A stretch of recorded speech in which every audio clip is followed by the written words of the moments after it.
Okay, next, let's proceed to number 3. So the rigid bars A, B, and CT shown are supported by pins at A and C and the 2 rods. Determine the maximum force P that can be applied as shown if its vertical movement is limited to 5 mm. Neglect the weights of all the members. Okay, so we have your structure. We have a rigid bar AB and CD. So yung rigid bar AB natin and CD is being connected with the use of steel. Okay, so ito yung properties ng steel natin. And then, it is also being supported dito by the use of aluminum. Okay. And then, yung structure natin, it is being loaded with the force P. Now, the problem is asking kung ano daw yung value ng force P na to in order for us to have a vertical movement dito sa point na to that is equal to 5 mm. Okay? So, if i-drawing natin yung magiging illustration ng structure na to, once na niloadan natin siya ng force P, anong mangyayari? So, of course, magkakaroon yan ng deformation or movement. From the horizontal orientation, of course, magkakaroon yan ng movement. Exaggerated lang to, exaggerated. Para mas maintindihan natin yung magiging scenario later on. Okay. And then, of course, we have here the steel member. So, from this original position, magkakaroon ng, of course, the deformation. Pag in-applyan natin ng certain force, ano yung force na yan? Para magkaroon dito ng movement na 5 mm. So, from this point papunta dito, that is equal to 5 millimeters. Okay. So, let's start. So, based on the illustration, this is considered as statically indeterminate structure. Bakit natin nasabi na statically indeterminate? Kasi we have here a hinge that has ilang unknowns, 2 unknowns. Another here, we have also 2 unknowns. So, technically, meron tayong 4 na unknowns. Kaya yung ating equations of equilibrium, it is only 3 equations. Therefore, we cannot solve all those unknowns with the use of the equations of equilibrium na only 3. So, this is considered as statically indeterminate structure. Okay? So, kagaya nung ginawa natin sa chapter 1, pag meron tayong statically indeterminate structure, dapat natin siyang i-solve ng by parts. So, ganito rin yung gagawin natin dito. Okay? So, unahin natin si rigid bar AB. So, for bar AB, dito muna tayo. Ayan. What are the forces in bar AB? Of course, meron tayong ditong support coming from the aluminum. Tawagin nating PA. And then dito, meron tayong steel. Tawagin naman nating PS. Okay? So, this is 3 meters and then 3 meters. So, kukuha tayo ng equation dito out of this illustration. No? But take note, hindi naman natin kailangan yung mga support reactions dito kasi nasa deformation tayo. So, deformation is equal to PL all over AE, di ba? So, meron na tayong length, given na yan. Length, area, and then the modulus of elasticity. Pati dito sa may steel, meron na tayong length, meron ng area, meron ng modulus of elasticity. Ang wala tayo is the value of the forces, yung PA and PS. Kaya, hahanap ngayon tayo ng equation na involve yung forces of the aluminum and of course, yung force ng steel natin. Okay? So, out from this equation, we have the summation of moment at point A is equal to 0, counterclockwise positive. Therefore, we have PA multiplied by 3 plus, or minus PS multiplied by 6 is equal to 0. Therefore, PA is equal to 2 PS. Okay? Equation number 1. Next, hindi natin siya po pwedeng gamitan ng summation of forces sa vertical kasi from this support, magkakaroon ulit tayo ng unknown na AY. So, additional unknown na naman yon. And also, summation of forces vertical, hindi po siya applicable kasi wala namang any horizontal force acting on the body. So, pag nasa indeterminate structure tayo, gagamit tayo ng isa pang equation ay na tinatawag natin yung deformation equation. Okay, so out from this illustration, papasok na ngayon yung equation natin for deformation. So, ganyan po natin po pwedeng isolve yung mga statically indeterminate structure with the use of the deformation formula. Okay? So, drawing natin yung magiging deformation. Ito na lang. Pwede itong ating illustration dito. Okay? Okay, so from this point, papunta dito, tatawagin natin yan na deformation of the aluminum. Okay? Tawagin natin deformation or the elongation of aluminum. Okay? Next. From this point, papunta dito, tatawagin natin yung movement. Okay? Movement of point B. Or yung paggalaw ng point B papunta dito. Okay, so hindi natin po pwedeng sabihin na elongation kasi technically wala namang mag-elongate dito sa point B. Okay, walang mag-elongate dyan. Dito nga nakatouch yung steel pero hindi dito mangyayari yung deformation ng steel. Okay, so tatawagin natin yung movement of point B. Okay, so by ratio and proportion, makakuha tayo dito ng equation, ratio and proportion by considering these triangles here. So the deformation of point A divided by 3 is just equal to the movement of point B divided by 6. Okay?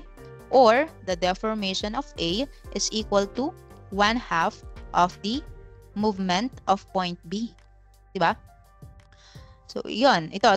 This is the elongation of the aluminum. Therefore, po pwede natin yung gamitan ng formula na PL all over AE. Pero again, hindi mo po pwedeng gamitan yung movement ng PL all over AE kasi wala namang elongation na nangyari dito. Paggalaw yung nangyari dito, hindi elongation. Okay? So, what is PA? Maglagay ko na dito. What is PA? Wala, unknown pa lang yan. What is the length of the aluminum? 2 meters or 2,000 millimeters. Area is 500. And then, the modulus of elasticity is 70 gigapascal. Okay, gigapascal. So, 70, what is giga?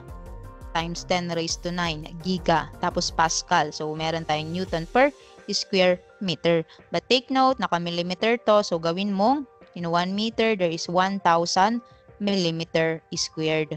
So, technically, pag meron tayong 70 gigapascal, this is just equal to 70,000 megapascal. Or yung megapascal is also known as Newton per millimeter squared. Okay? So, 70 gigapascal is equal to 70,000 megapascal. Okay? So, conversion lang yan. Check your conversion. And then, we have 1/2 of the movement of point B. Therefore, simplifying yung ating equation, we have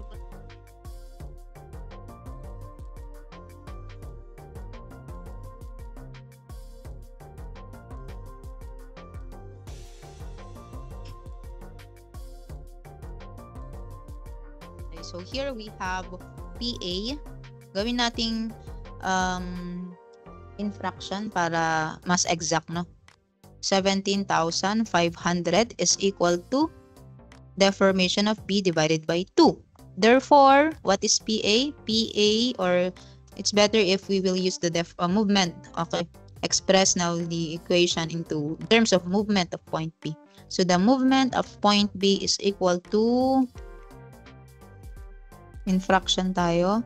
So that is 1 divided by, or PA divided by 8,750. Okay, so tawagin nating equation number 2. Okay, next, let's proceed to the next rigid bar, which is yung CD natin. So, ganun din yung gagawin natin, same approach. Draw the free body diagram of the rigid bar CD. So, we have here yung ating force P. Ayan. And then yung steel natin, since inassume kanina natin na pababa, ito. Baliktarin mo lang yung direction if proceed ka na sa next element. So, tawagin nating PS. This is P. 3 meters, 6 meters. So, by taking the summation of moment at point C, summation of moment, at point C is equal to 0, counterclockwise positive. Therefore, we have negative, or we have, yes, negative P times 3 plus PS times 6 is equal to 0. Or 3 is just equal to 2 PS. Okay? 2 PS. Equation number 3.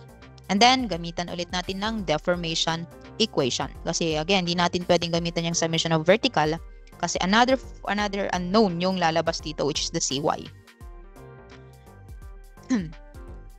Okay, so proceed tayo sa deformation equation. So consider ulit natin to. Yan. So this is the original position. This is the nagkaroon na ng movement. So we have a 5 mm according to the problem. And then this one is tatawagin natin na from this point papunta dito. This is the movement. Okay, movement of point D. Movement, hindi deformation. Movement of D. Okay. So based on this one, we can create another equation out of the ratio and proportion. So we have ratio and proportion. We have 5 mm divided by, this is 3. 3 is equal to 5 mm divided by 3 meters is equal to the movement of point D divided by 6 meters. Therefore, the movement of point D is equal to 10 mm. Okay. Meron tayong value dito. Movement of point D is equal to 10 mm. Now, bakit nagkaroon ng movement at point D? Ano yung cause kung bakit gumalaw yung point D natin? Okay. So, there are two reasons here kung bakit nag-move yung ating point D. This is due to the movement of point B. Nung gumalaw yung point B, plus nung nag-elongate yung ating steel. Okay? So, yung paggalaw ng point D from this point papunta dito is due to the movement of point D from this point papunta dito, and at the same time, yung elongation na nangyari dun sa steel natin. Okay? So, hindi natin po pwedeng i-assume na kung ano yung movement of point B is ganun din yung movement of point D. Kasi meron siyang nakakabit na steel. Yung steel na yun, hahaba pa siya. Okay? So, technically, yung magiging deformation is ganito. Hindi po siya parallel. Okay? Hindi parallel itong dalawang line na yan. Kasi this movement is due to the movement of point P plus nung humaba pa yung steel natin. Okay? So, ayan. So, it is very important to know kung ano yung mangyari sa isang object natin or isang material. Kasi dun kayo magbe-base ng equations later on. Okay? So, ano ba yung movement of point B natin? Meron tayong equation kanina. Ito. Equation number 2. So, pwede natin yung gamitin. Movement at point D is equal to PA divided by 8,750 plus. Ano yung deformation ng steel mo? Deformation of steel, that is PL all over AE ng ating steel. Okay? So, substitute natin yung mga possible values dito. So, we have here PA divided by 8,750 plus PS. What is the length in the steel? We have 2 meters or 2,000 millimeters divided by the area, 300, and then modulus of elasticity, again, this is 200 gigapascal or 200,000 megapascal or Newton per square millimeter. Okay? So, meron tayo ditong equation or unknown na PS. Pero, meron tayo kaninang equation that involves PA and PS. Nasaan yun? From equation number 1. Ayan o. PA is equal to 2 PS. PA is equal to 2 PS or PS is equal to PA all over 2. So, pwede nating substitute either way. Okay, so pwedeng gamitan natin ng, sige, PS na lang, no? So, the movement at point D is equal to what is PA? We have 2 PS divided by 8,750 plus PS of 2,000 divided by 300 times 200,000. So, what is the value of the movement at D, we have 10 millimeters. So what is now the value of PS? So we have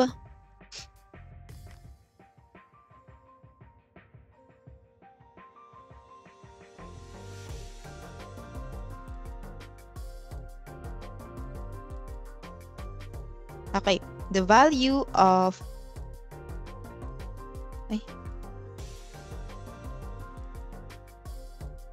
the value of PS is equal to 38,181.818 Newton. Okay, but the problem is asking for the value of P.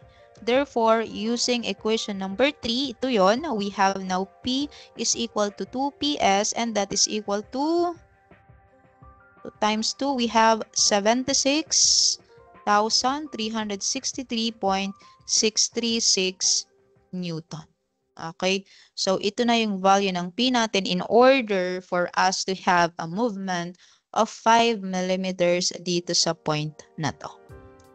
Okay, so yan yung sagot, 76,363. Okay, next. A bronze bar is fastened between a steel bar and an aluminum bar as shown. Actual loads are applied at the positions indicated. Find the largest value of P that will not exceed an overall deformation of 3 millimeters or the following stresses: 140 megapascal in the steel, 120 in the bronze, and 80 in the aluminum. Assume that the assembly is suitably braced to prevent buckling. Use the following modulus of elasticity. Okay, so meron tayo ditong composite bar. A composite bar is made up of different materials. So meron tayo ditong steel, bronze, and aluminum. So sabi natin kanina dun sa presentation, yung paggamit ng formula that the strain is equal to the deformation all over the length is applicable lang if the material is made up of only one or if the bar is made up of only one material, or tinatawag natin na homogeneous material. Okay. But on this case, bakit tayo nagkaroon ng composite bar? Ang ibig sabihin niyan is we will use the formula for deformation na PL all over AE individually dito. Okay? Hindi mo po pwedeng gamitin yung iisang equation na PL all over AE all throughout. Okay? So, dito meron tayong formula for PL all over AE. Dito may PL all over AE, and also dito may PL all over AE. So, ganun lang yan. Okay? In every one type of material, gamitan mo ng PL all over AE. Okay? So, this composite bar is subjected yung tinatawag natin na axial forces, P, 3P, 4P, and 2P. Now, the problem is asking for the largest value of P na po pwede nating ilagay dito. What is the possible value of P in order for us to achieve the following? Yung stress daw sa steel is 140 only. The stress in the bronze is 120. And then yung stress sa aluminum is 80. And at the same time, yung total deformation, pag nilagay mo yung forces na to, must not exceed 3 millimeters. Okay?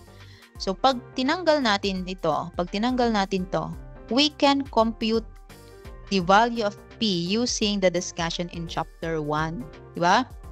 Pag wala itong sentence na yan, kayang-kaya natin yung isolve by the use of the concept that we learned in chapter 1. Pero dito, nagdagdag pa siya ng isang scenario, which is the deformation. Okay?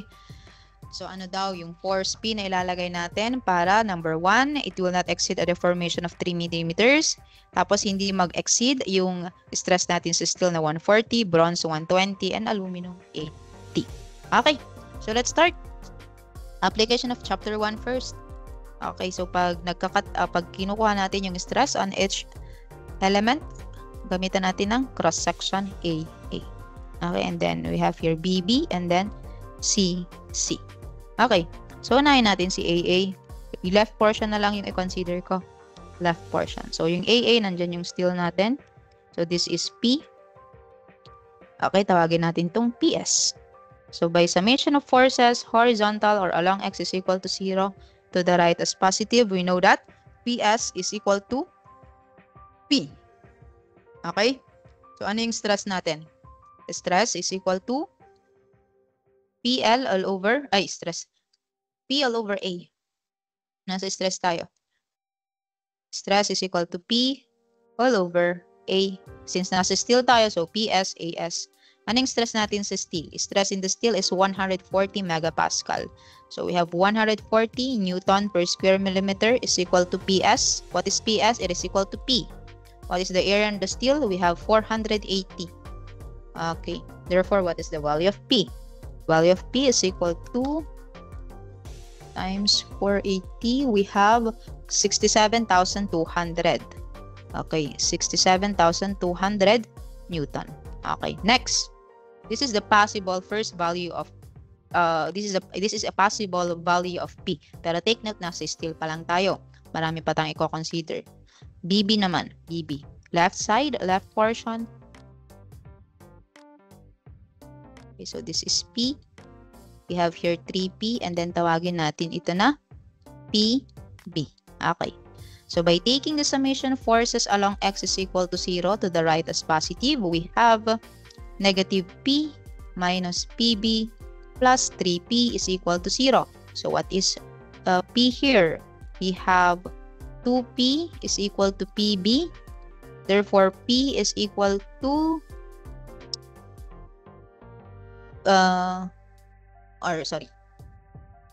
Therefore, PB is equal to 2P. Okay na yan.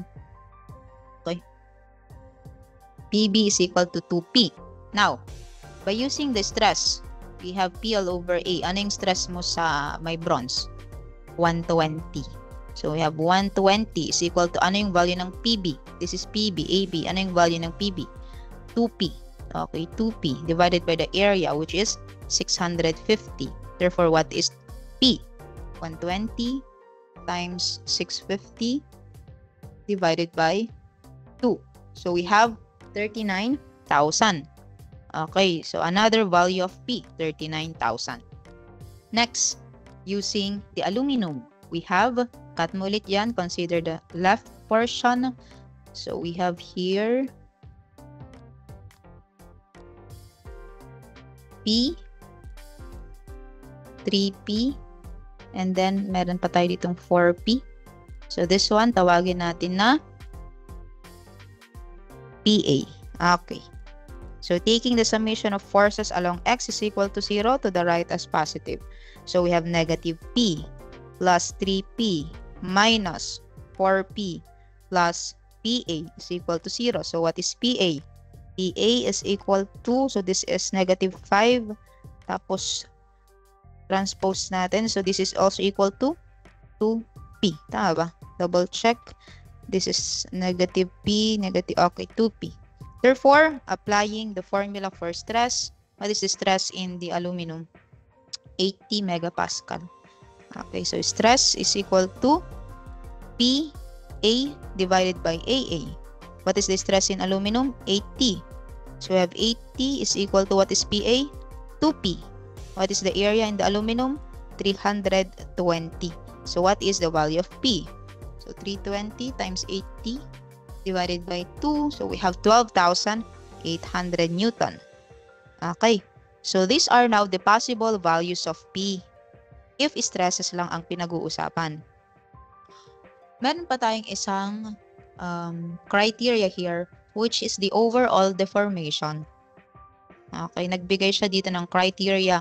The largest value of P that will not exceed an overall deformation. So itong ginawa natin is from the chapter 1, tama? Chapter 1. So kung ito lang yung, pag walang sinabi about deformation, ito lang yung solution. Pero since nagbigay siya ng deformation, kailangan nating gawin yung computation in determining the value of P. With the use of the 3 mm deformation. Okay, so according to the problem, the total deformation is equal to 3 millimeters. Okay, so yung deformation na yan is what? Deformation coming from the steel plus yung deformation galing sa bronze and yung deformation galing sa aluminum. Okay, so it involves now the deformation formula. So we have here 3 mm is equal to ano yung deformation of the steel? We have PL all over AE ng steel plus PL all over AE ng bronze and then PL all over A ng aluminum. Okay? So, let's substitute. 3 is equal to, ano yung PS mo? Ano yung PS? So, hindi mo po pwedeng gamitin yung formula na to, ha? Hindi mo po pwedeng sabihin na PS is equal to 67,200. Tapos, ito yung gagamitin mo dito. Tapos, ganito rin dito, PB. Meron kang value ng PB. Ano yon? That is 2 times 39,000. Hindi po gagamitin yung mga values of PB, PA, and PS dito. Kasi take note, yung mga forces na to are due to the stresses lang, hindi po para sa deformation. Okay? So, yung 67,200 na to, this is a force P due to the stress, hindi po due to the deformation. Okay? And then, aside from that, pag sinubstitute mo dito yung value ng PS, yung value ng PB, and then value ng PA, meron kang sinubstitute na value, meron ka ring value ng length, area, and then E. Ano pa yung hinahanap mo ngayon? Wala na, di ba? Given na lahat. Di, nagkandalito-lito na, di ba? Again, hindi mo po pwedeng gamitin yung mga values na to because these forces are due to stresses only, not due to the deformation. Ibig sabihin, makakahanap pa tayo dito ng isang value ng force that will create a deformation of 3 millimeters. Okay? So, what is PS? PS is equal to P. What is the length for the steel? That is, saan na? Length. That is 1 meter or 1,000 millimeter. Saan natin para makita. Okay. Length is 1,000 millimeter. What is the area? 480. What is the modulus of elasticity? 200 gigapascal or 200,000 megapascal. Plus, what is PB? That is 2P. What is the length? 2,000. And then area, 650. And then, modulus of elasticity is, nasa bronze tayo, 83,000. Plus, the aluminum, we have, what is the value of PA here? We have 2P multiplied by the length, which is 1,500 divided by 320 times 70,000 megapascal. But take note, guys. Take note. Dito, ano to? Tension. So, pag tension, may elongation. Tama? So, ibig sabihin, mag-elongate dito or there is an additional length. Dito, PB. We assume here na compression. Positive yung nakuha natin. Ibig sabihin, tama yung assumption natin na compression yung PB. So, pag may compression, anong ibig sabihin? May decrease in length. Decrease in length. Therefore, minus. Okay, compression. And then this one, we assume na nasa tension siya. Positive yung nakuha natin. So, tama yung assumption. So, pag may tension, may elongation. Therefore, tama lang na plus. Yan. Okay? So, ito minus kasi compression. There's a decrease in length. Okay. Now, what is the value of P? The value of P here is equal to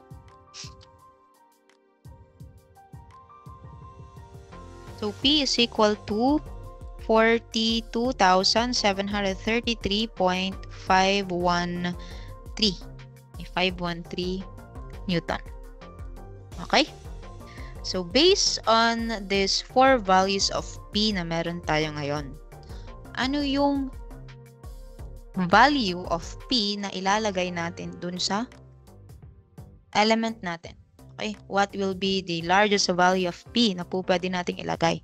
Okay? So, kagaya ng chapter 1, we will be using the smallest value, which is P is equal to, what is the smallest value of P here? We have 12,800 Newton. Okay? And then, ano yung reason kung bakit natin pipiliin yung pinakamaliit? Okay? So, apply now yung ating computation that if P is equal to 67,200 Newton. Okay, if naglagay daw tayo ng value of P that is equal to 67,000, ano yung magiging stress sa may steel? Okay, so i-compute mo yan. Magiging P divided by A. Ano naman yung magiging stress sa may bronze? Ano naman yung magiging stress sa may aluminum? And then, i-compute mo ngayon yung deformation. And take note, lahat ng P na ilalagay mo doon must be equal to 67,200. Ngayon, i-check mo siya if mag-e-exceed pa dun sa mga limit na binigay. The maximum stress lang dapat sa steel daw is 140. Sa may bronze, 120. Sa may aluminum, 80. And then sa may deformation is 3 millimeters. So, matik may mag-e-exceed dito. Kaya hindi natin pipiliin si 67,200. May mag-e-exceed dun sa mga sinabi ko kanina. Ganon din kay pag ginamit natin si 39,000. Pag ginamit natin si 42,733, may mag-e-exceed dun. Okay? So, i-apply nyo na lang yung natutunan nyo sa chapter 1 kung paano siya i-check. Okay? So, now, if pinili natin yung 12,800, matik wala pong mag-e-exceed dun sa mga binigay na stresses and deformation. Okay? So, assignment nyo yan, no? I-determine nyo kung ano yung mga exact value of the stresses now pag ginamitan natin ng 67,000, pinag ginamitan natin ng 39,000, and pag ginamitan natin ng 42,000. For sure, may mag-e-exceed dyan, kaya hindi yan yung mga pipiliin natin. Okay? So, that will be the answer, 12,800. And then, for the last item, number 5, the rigid bar BDE is supported by two links, AB and CD. And it is made up of aluminum. Okay, so meron tayong illustration here or structure. So yung ating bar BDE na to, may nakasupport na AB and may nakasupport na CD. And then, merong load na 30 kN dito sa part na to. So the problem is asking kung ano yung magiging deformation at point B. Okay, ilan yung movement dito sa point B, ilan yung movement sa point D or the deflection, and then dun sa E, ano naman yung magiging deflection. Okay, so ayan. Sige, isulat muna natin lahat ng properties na kailangan natin dito. So for bar AB, made up of aluminum daw, so it has a modulus of elasticity of 70 gigapascal. Tapos dito meron siyang area that is equal to 500 square millimeter. Okay, erase natin yan. Okay.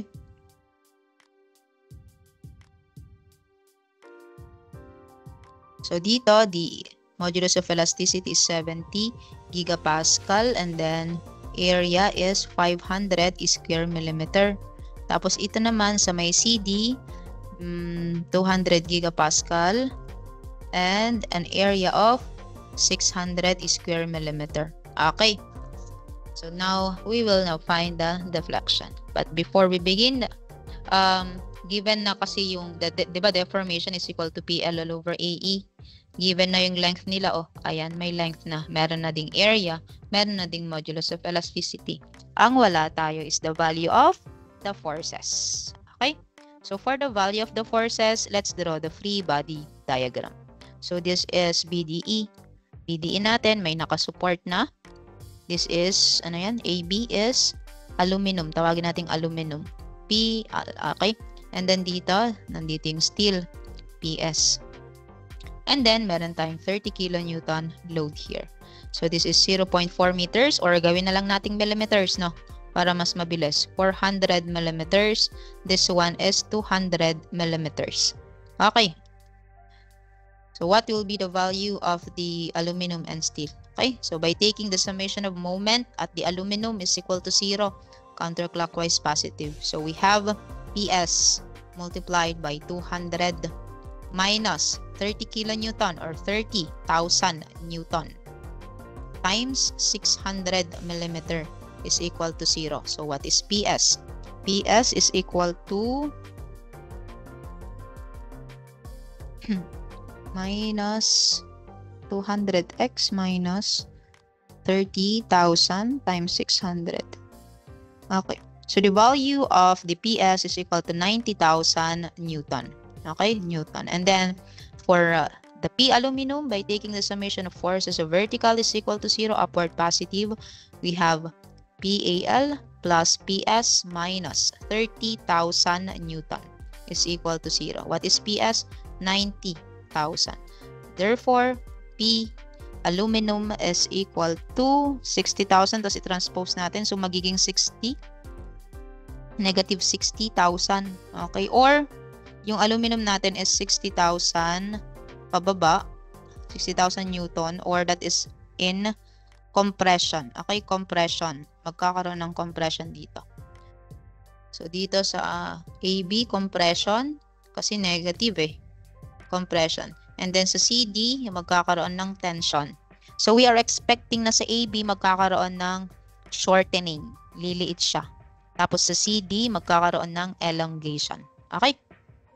So, since meron na tayong values ng PS, we can now compute for the deformation in the steel, which is PL all over AE. PS is 90,000.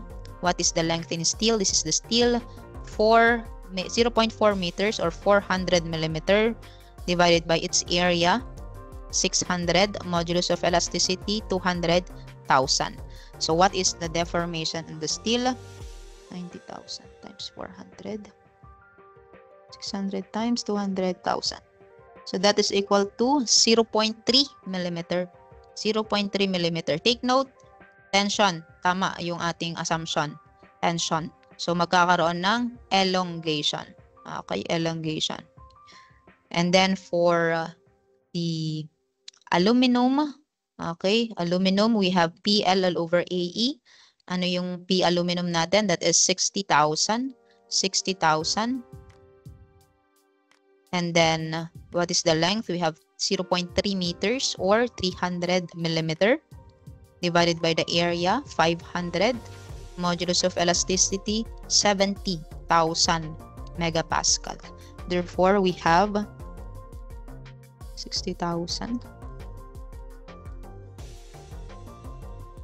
We have 0.514 millimeter. Okay, but take note, guys. Compression. Okay, compression. Ibig sabihin, negative. Or po pwede nating lagay dito kanina. Negative. Or in other words, magkakaroon ng shortening dun sa aluminum natin. Shortening. Okay? So this is now the answer for this one, for letter A. Ano de? At B, ito yung sagot niya. This is at point B. Tapos at point D naman ito, at point D. Ayan, at point D. Next, point E. Ano yung deflection at point E? Okay. So, pwede na natin siyang gamitan ng tinatawag natin na ratio and proportion. Okay, kasi meron na tayong deflection ng point B and point D. Okay, sa point B daw, magkakaroon ng shortening. Ibig sabihin, yung AB natin, liliit yan. Liliit siya ng 0.514. So, from this point, papunta na siya lang dito. Exaggerated na lang Ayan. So, mag-short siya. Shortening. Dun sa D natin, elongation. So, hahaba yung CD natin. Hahaba siya ng 0.3. Okay? So, dito, lumiit siya ng 0.514. Dito, humaba siya ng, from this point to this point, humaba siya ng 0.3. Okay? So, ano yung magiging illustration natin? Ito yung original. So, paano yung deformation? From this point, ganito yung original, di ba? Nagkaroon ng deformation due to the 30 kN. So, anong mangyayari? Mangyayari dun sa beam natin or dun sa structure natin is ganito. Connect the dots na lang yan. Okay. Oop. Ayan. Okay. Kunwari dyan. Sige. 0.3 from this point to this point. 0.3. And then 0.514 from this point papunta dito. Okay. So, saan yung deflection ng E? Ito yon. Deflection at point E. Okay. So, ratio and proportion tayo. Sige. I-drawing natin ng mas maigi dito. Para mas clear. So, this is the original, right? Tapos, from this point, papunta dito, nagkaroon ng 0.514. Tapos, from this point to this point, we have 0.3. Okay? Ayan. Sige. Ito yung deflection at E. Okay? So, what are the dimensions? From this one, we have 200 millimeters. And this, from this point, papunta dito, we have 400 millimeters. So, kailangan nating kunin kung ano yung distance from this point papunta dito. Tawagin nating x. And then, ano to? This is 200 minus x. So, ratio and proportion, we have, ayan, itong triangle muna na to, yung consider mo. So, 0.514 divided by x is equal to 0.3, 0.3 divided by 200 minus x. So what is the value of x? We have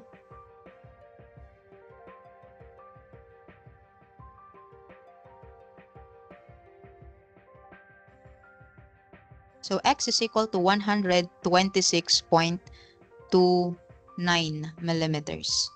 Okay? Therefore, ang value nito is 200 minus 126. We have 73. 73.71 millimeters. Okay. So, paano natin i-determine si deflection at E? Ratio and proportion ulit. Ito naman yung gamitin natin. Po pwede ito. Or po pwede yung whole. Bahala na kayo kung ano yung gagamitin nyo for the ratio and proportion. Parehas lang naman yung magiging sagot dyan. So, ito yung gusto kong gamitin, ratio and proportion. So, we have 0.3 divided by, what is the distance? 73.71 is equal to the deflection at E divided by the whole distance, which is 400 plus 73.71. So, what is now the deflection at point E?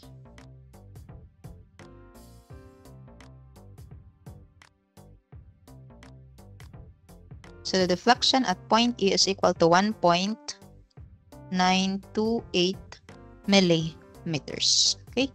So, this is now for letter C. Question C. Okay? So, that ends the discussion for the part 1 and 2 of chapter 2. So, on the next video, we will now be discussing the Poisson's ratio, the statically indeterminate member, and of course, the thermal stresses.